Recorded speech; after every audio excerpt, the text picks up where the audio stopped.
Hey everybody, welcome to the video. So I'm breaking down the Tuesday Night Football Showdown slate for tonight on Draftkings with the Ravens versus the Cowboys, and what should be I guess we could call it an interesting game. It's probably not going to be the greatest thing in the world. We have an 8-point spread here, and the Cowboys without Dak Prescott are just certainly not an offense you're going to get too excited about it. But hey, it's football on a Tuesday night, and that's good enough for me. And if you find this video helpful in any way possible, please leave a like, and if you're new to the channel, hit that subscribe button. It really helps me out, and I really do appreciate it. And while you're at it, you might as well hit that notification bell as well, so you don't miss out whenever I post new content.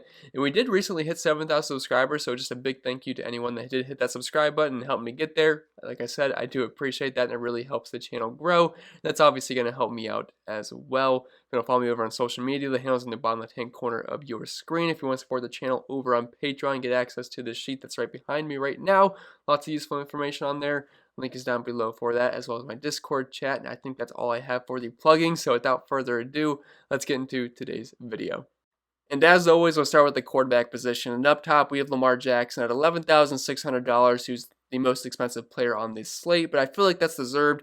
He's my top option overall. He's also my top candidate for the captain spot as well. And he's really just the safest route to go because it's hard to trust anybody else in this offense besides Mark Andrews, and even then, he's not going to be playing in this game. So that leaves you with the murky running back situation where there's three guys that are all going to touch the ball in Gus Edwards, Mark Ingram, and J.K. Dobbins. And the wide receivers, they're really hard to trust for the most part, and they're also very inconsistent. So the Lamar Jackson route is pretty much the safest route to go, and I assume he's going to be the highest owned player on this slate, but I feel like it's deserved because we're going to want to target Ravens more so than the Cowboys. They have a team total of 26.5 and they're playing at home. Meanwhile, the Dallas Cowboys are sitting at an 18.5 point implied team total. So I feel like they have very limited upside, especially when Andy Dalton is your quarterback. So Lamar Jackson is the way to go in my opinion. Now, I know he's coming off of the COVID list, so I'm not sure exactly how that's going to affect him physically. I know it's going to affect players differently, but I have no way of knowing that. But assuming he's just normal Lamar Jackson. Now, I realize he's not the 2019 version anymore, not the MVP like he was last year. The touchdowns are way down in the passing department, and he's not really getting as much yards on the ground. But still, overall, he's definitely the best way to go on this slate, in my opinion. In the past 4 games, I know he's not running the ball as much last year, just doing it as well. He was around 80 yards rushing last year, which is kind of a baked-in 2 passing touchdown floor. But he's still averaging close to 60 rushing yards per game, running the ball close to double-digit times per game. In the past 4 games that he played, he ran the ball over 10 times in those, just reading the game log, 16, 13, 11, and 13 carries. In all those games, he was around 55 to 65 rushing yards. He also had a rushing touchdown there as well. Now, the passing numbers have been very pedestrian for him this season, less than 200 yards passing per game and only 27 passing attempts per game. This is certainly a team that likes to run the football, but Lamar Jackson's a good matchup versus Dallas here. They're 21st DVA versus the pass, and they're also 22nd versus quarterbacks allowing over 20 DraftKings points per game. So Lamar Jackson is pretty much just the top option on this slate. I'm going to try my very best to get him in my captain spot because he's really the only guy I feel comfortable with putting him in there. Then dropping down to Andy Dalton at $10,000. He's viable just because he's the quarterback on a showdown slate, but I certainly don't have high hopes for him here. It's a tough matchup versus Baltimore. He's on the road. They definitely need to win that game, so I'm not expecting fireworks here from Andy Dalton by any means. His numbers are very pedestrian this season, averaging 145 passing yards per game and only 5.7 yards per attempt, so he's not really getting the ball down the field. Now, he's got talented options to get the ball to in Ezekiel Elliott, Amari Cooper, CeeDee Lamb, and Michael Gallup, and Dalton Schultz are not bad secondary pieces as well. But not the greatest match in the world versus Baltimore. They're 9th DV versus the pass and only allowing the 13th fewest points per game to the quarterback position. So if you want to fade Andy Dalton, I totally get that. He's certainly far from a must-play. And if you want to go Lamar Jackson, the captain spot, it probably won't leave you the most money left in the world. So Andy Dalton, he's a okay play, but I think that's as high as I'm going to go on him. Definitely far from a must-play. If you only want to play one quarterback on this slate, I definitely think that's a fine way to go about it. I'd rather just kind of load up on some skill position players because the ceiling for Andy Dalton, I feel like it's quite low, as is the floor for him. Although the one positive for him is that they are 8-point dogs on the road, so game flow wise, this should set up well for the passing game for the Dallas Cowboys. And like I mentioned earlier, he does have some good options to get the ball to, and they play at a pretty decently fast pace. But again, tough matchup on the road, and Andy Dalton's just not the best quarterback in the world. It's also prime time, and Andy Dalton definitely doesn't have the best history in the world in prime time. So I'm not expecting much here from Andy Dalton. And the Ravens are familiar with Andy Dalton. He was in their division for quite some time, so I feel like they have him figured out. So Dalton is a fringe option for me. I think he's fine in tournaments to get a little bit contrarian, but if you're playing cash games, definitely not a guy you have to force in your lineups. And with that being said, I think we move on to the running back position. And outside of Zeke here, it's kind of hard to trust any of these guys. Now, Dobbins, Ingram, Gus Edwards, they're all playable, but it's definitely a timeshare there, and it's really hard to pick between the three. Obviously, J.K. Dobbins it would be the preferred option there, but he's certainly priced like it. He's $3,000 more than Mark Ingram and Gus Edwards, so you're definitely paying a premium for him. But Zeke Elliott, he's the safest play here just from a volume standpoint, but there's definitely many paths here to failure for Zeke Elliott, and that's kind of similar to what happened on the Thanksgiving game, which seems like forever ago. But he definitely busted hard on that slate. He only had 10 carries. The Cowboys fell behind versus the Washington football team, and he certainly did not pay off his price tag, despite it actually being kind of low on that slate. But the volume should be there for him, but I definitely have concerns here. He's been highly inefficient this season. They're also going to be without Zach Martin, which is going to make this offensive line have probably a really tough time versus the Baltimore Ravens front. So not expecting big things here from Zeke Elliott. I do think he's an overall safe play, but I would say he's not a must play here, although we do have some value in other places to where I think you can fit in Zeke alongside Lamar Jackson, the captain spot. But man, he's been very inefficient this season. I really can't trust this offense. They're also 8-point dogs on the road, meaning they might have to abandon the run at some point, which could certainly be the case in the second half or the fourth quarter.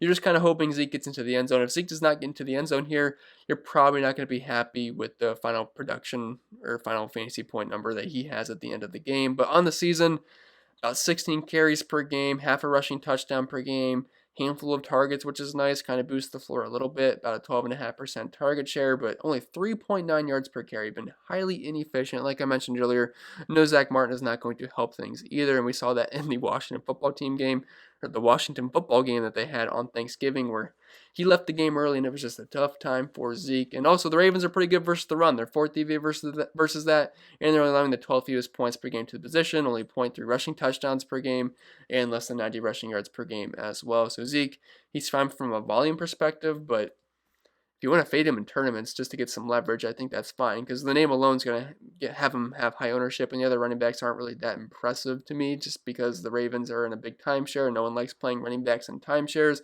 although we're going to be forced to do that because it's a showdown slate.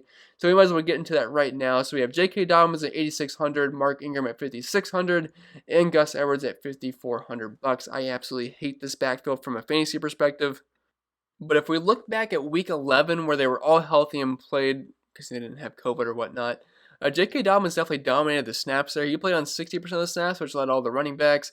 And then Gus Edwards was at around 20% of the snaps. Justice Hill was at 11% of the snaps. And then Mark Ingram was all the way down to 9% of the snaps. So Dobbins is obviously the preferred option here, but he's definitely priced like it. But he's been pretty efficient this season on his limited touches, 5.3 yards per carry. And it's a good matchup versus Dallas too. And I assume the Ravens are playing with the lead here for the majority of the game as they are 8-point favorites at home. And the Cowboys are 29 DVA versus the run. And they're 26 versus running backs, allowing 130 rushing yards per game and over a rushing touchdown. So J.K. Dobbins, I know he's a bit pricey here, but I definitely think he's a pretty solid option here, and I could easily see him outscoring Zeke, even though he isn't a timeshare. But assuming he's a little bit more efficient with his touches than Zeke, and I think there's a good chance he finds the end zone, I think Dobbins is actually a pretty solid play on this slate.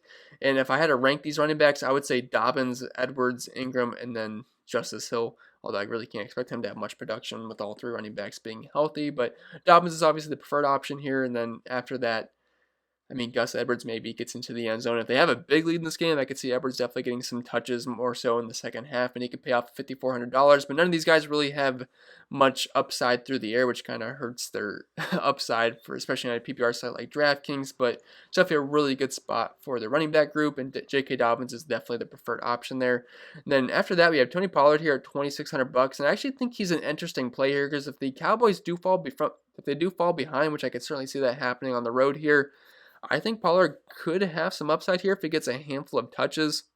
And it's not like we have to hope and pray that he gets onto the field. The guy is involved in the offense. He did play close to 40% of the snaps last week, and you got to keep in mind they were playing from behind, but I could see a similar scenario happening once again.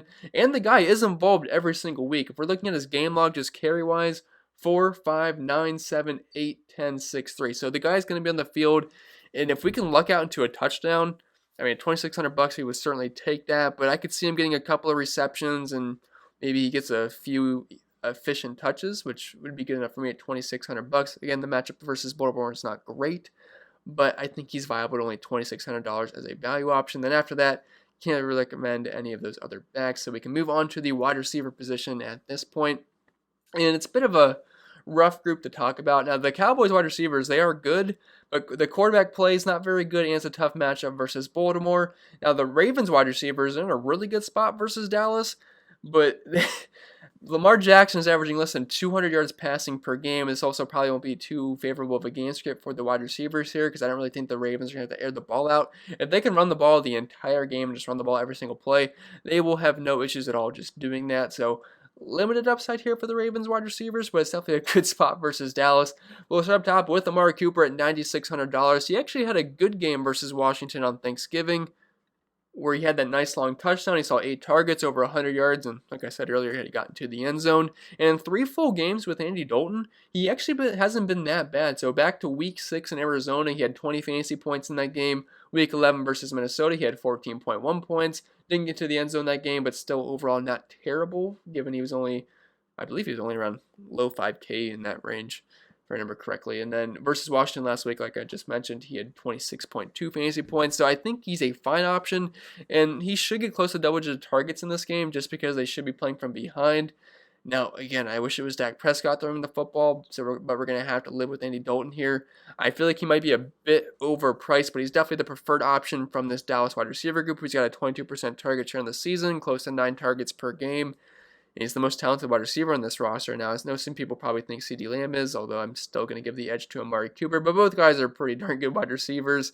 Cooper's actually averaging 0.4 fantasy points per route ran this season. Meanwhile, CeeDee Lamb is at 0.38. He's also being slightly targeted more, although you got to keep in mind a lot of these numbers come with Dak Prescott at the quarterback position, so things have definitely changed a lot with Andy Dalton at the helm, but like I mentioned earlier, tough matchup versus the Baltimore Ravens. They're allowing the 7th fewest points per game to the position. They're also 9th DVA versus the pass. So at $9,600, I would say he's more of a GPP option than he is a cash game optimal lineup option. Marquise Brown, $7,200. He was doing absolutely nothing with RG3.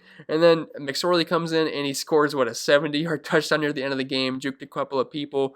Looked pretty good. Now, that's the upside that Marquise Hollywood Brown has. It's just Lamar Jackson has not been great this season, and they just really have not been doing much at all. I know Marquise Brown blanked in a game recently, but man, if there's ever a matchup for Marquise Brown and Lamar Jackson to hook up for a couple long ones, it's definitely this one versus Dallas. Also sounds like Willie Snead might not be playing in this game. Now, I've yet to find any confirmation on that, although a recent tweet I saw about 6 hours ago said that they are expecting Willie Snead to be activated later on in the week, which would mean doesn't sound like he's going to be playing. Also, Mark Andrews is not expected to suit up as well. So it's pretty much Marquise Brown and then a kind of a scrub group of wide receivers and Des Bryant, Devin Duvernay. Although I kind of like Devin Duvernay. I think he's not that bad.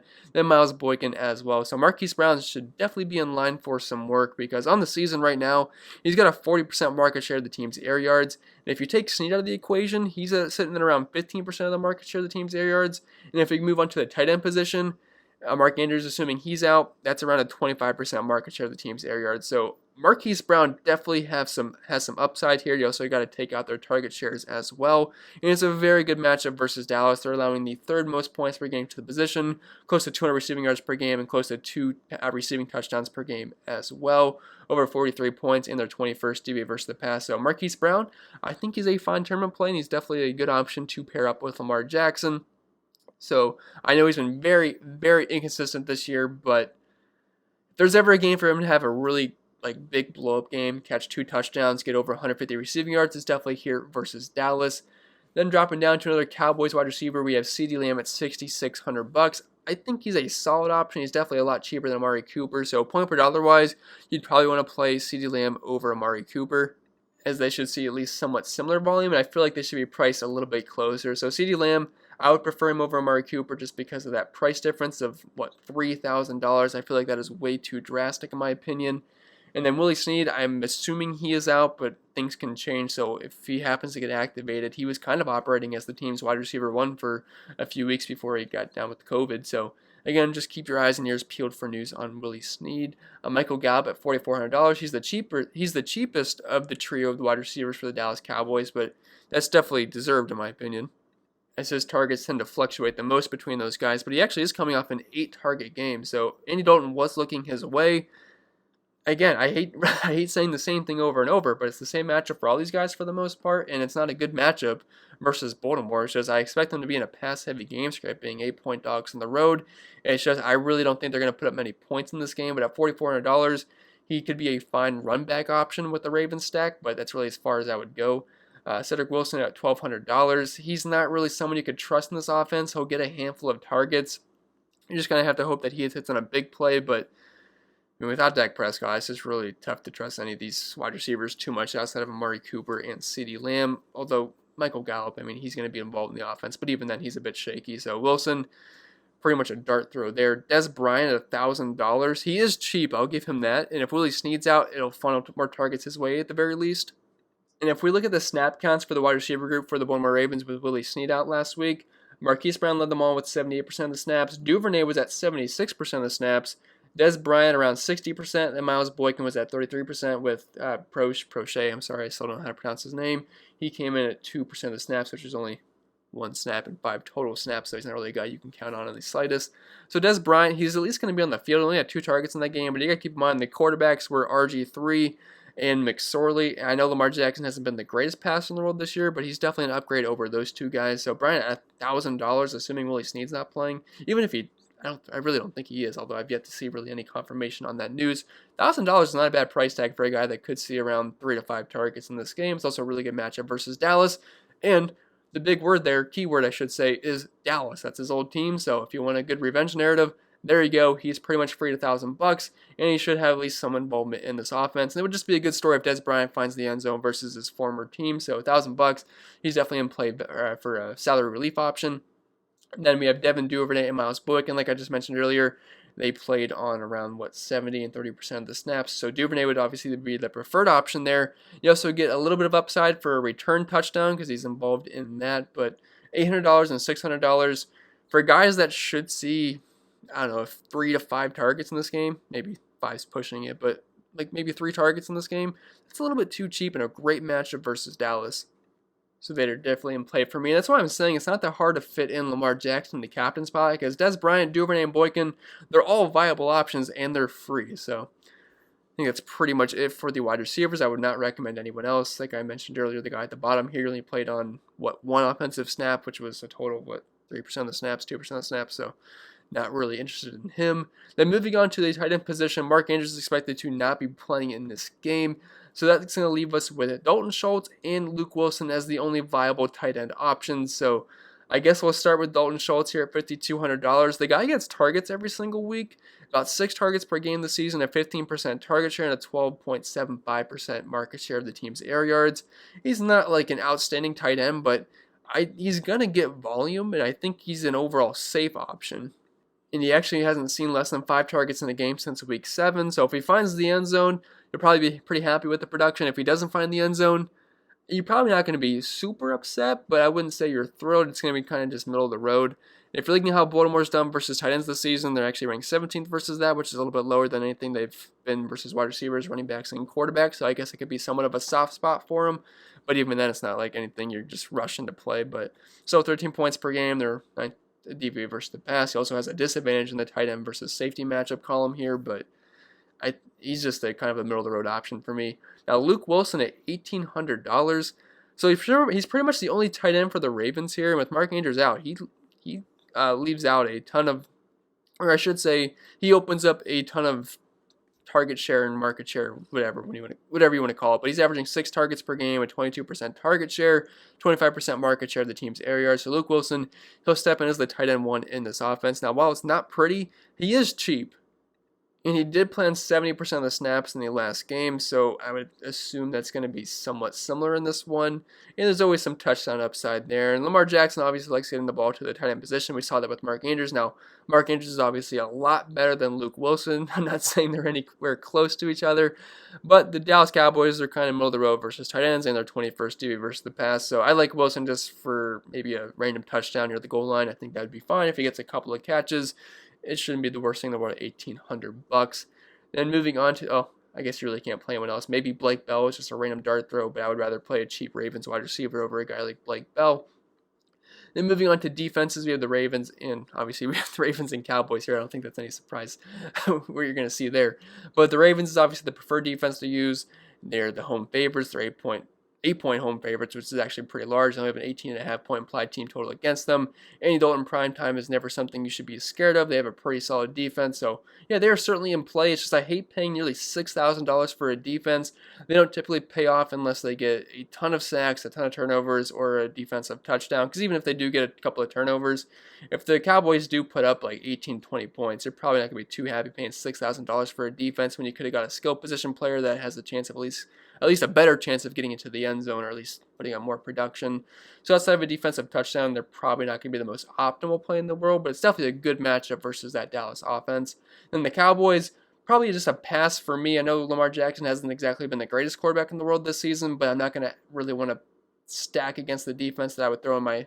I don't want to use the defense that I'm kind of stacking the offense against, so it really wouldn't make sense from that perspective.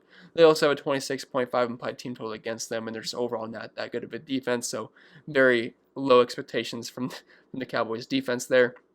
Then as for the kickers, we have Justin Tucker and Greg Zuerlein, both pretty darn good kickers. Justin Tucker, obviously the preferred option here because he's got the higher implied team total, although I do have that backwards here. Okay, I fixed it. That was going to bother me if I didn't. But Justin Tucker, he's one of the best kickers in football. I assume the Ravens are going to be in scoring opportunity more so than the Dallas Cowboys, so that'll give me the edge for Tucker over Greg Zuerlein. But both guys are playable.